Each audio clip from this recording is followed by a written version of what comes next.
நண்பர்கள் அனைவருக்கும் வணக்கம். வாழ்க வையகம், வாழ்க வளத்துடன், எல்லா புகழும் ஆண்டாளுக்கு. நரசிம்மன் திருவடிகளே சரணம்.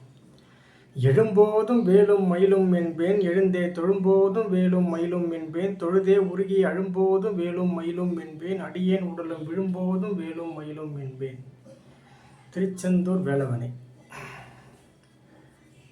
நம்ம வாஸ்து விஷயமா இந்த கடந்த வாரங்களாக பேசிக்கிட்டு இருக்கோம். லாஸ்ட் டைம் நம்ம தென்கிழக்கை பற்றி பேசியிருந்தோம். இன்றைக்கி ஒரு விஷயம் நான் கண்கூடாக பார்த்ததை உங்களுக்கு சொல்கிறேன். இந்த மாதிரி தப்பு மட்டும் தயவுசெய்து செய்யாதீங்க. வாஸ்து பலம் பொருந்திய வீட்டு மனை அப்படின்னு சொல்லுவாங்க. அதில் நார்த் ஈஸ்ட் கார்னர் மனை வந்து நல்ல பெரிய மனை, நல்ல ரோல் ப்ளே பண்ணுது அப்படின்னு சொல்லுவாங்க. அப்படிப்பட்ட ஒரு மனையில் ஒருத்தர் என்ன பண்ணியிருக்காருன்னா, தென்கிழக்கில் வந்து பாத்ரூம் வச்சுருக்காரு. தென்கிழக்கில் பாத்ரூம் வச்சுருக்காரு. ப்ளஸ்ஸு நார்த் ஈஸ்ட்டில் வடகிழக்கு கார்னரில் வந்து பார்த்திங்கன்னா பெரிய ஈபி கம்பம். எல்லாமே உல்ட்டாவாக பண்ணி வச்சுருக்காரு அந்த வீட்டில். அந்த வீட்டில் அவர் ஏற்கனவே இருந்த வீட்டிலேருந்து இந்த வீட்டுக்கு போனதுக்கப்புறம் வந்து பார்த்திங்கன்னா ஃபுல்லாக ஹாஸ்பிட்டல் செலவு தான். ஏகப்பட்ட ஹாஸ்பிட்டல் செலவு. அந்த அம்மாவுக்கு யூட்ரஸ் ப்ராப்ளம் இதெல்லாம் எடுத்து ஏகப்பட்ட ஃபுல்லாக மருத்துவ செலவே தான், கடனே தான், கடைசி வரைக்கும் கடனாகவே இருந்தார். அழகாக வீட்டில் வந்து ஒரு பொண்ணு அழகாக கல்யாணம் பண்ணி கொடுத்துட்டாரு. அந்த அம்மா வந்து காலமாயிட்டாங்க இன்றைக்கி. அதனால் என்ன சொல்கிறேன்னா, தென்கிழக்கில் தயவுசெய்து பாத்ரூம் போடாதீங்க. எந்த வாசுக்காரன் கூட தென்கிழக்கில் பாத்ரூம் போட்டிங்களோ அதை எடுத்துருங்க, உடச்சி எடுத்துருங்க. வேண்டாம் நமக்கு. எந்த பக்கம் பார்த்த மணியாக இருந்தாலும் சரி, தென்கிழக்கில் பாத்ரூம் இருக்கக்கூடாது.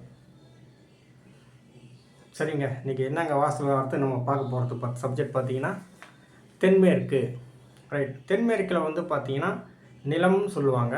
கணவன் மனைவி படுத்து உறங்கக்கூடிய இடம்தான் தென்மேற்கு பகுதி. அந்த இடத்துல குடும்ப தலைவரும் தலைவியும் படுத்து உறங்கலாம். சரிங்களா? அது வந்து மோஸ்ட்லி அந்த பெட்ரூமுக்கு போகிற வாசல் வந்து நார்த்து சைடு இருந்தால் பெட்ரு.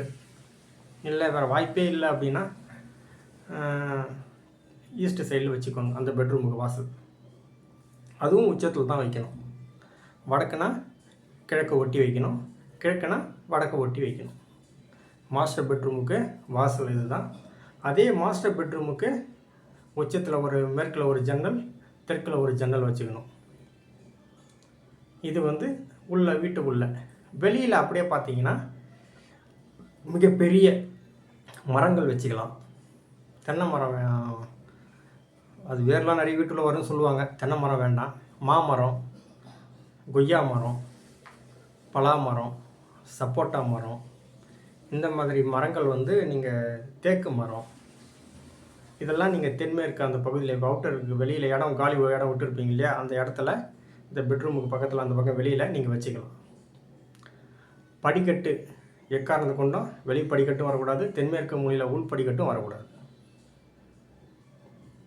வந்ததுன்னா கணவன் மனைவி வாழ்க்கை வந்து ஒரு சீராக இருக்காது அப்படின்னு சொல்லுவான். அதனால் அப்படி வராமல் அமைச்சிக்கோங்க. கணவன் மனைவி எப்போவுமே ஒற்றுமையாக நீண்ட நாட்களோட சீரும் சிறப்புமாக சீதாராமன் எப்படி அவங்க கணவன் மனைவி இருந்தாங்களோ அவங்க லைஃபே கொஞ்சம் போராட்டம் தான். நம்ம உண்ணாமலையை போல் பெஸ்ட் லைஃப், லக்ஷ்மி நாராயணரை போல் சிறப்பானதொரு வாழ்க்கை நீங்கள் வாழ வேண்டும் என்று திருச்செந்தூர் முருகனை பிரார்த்திக்கிறேன். நன்றி, வணக்கம்.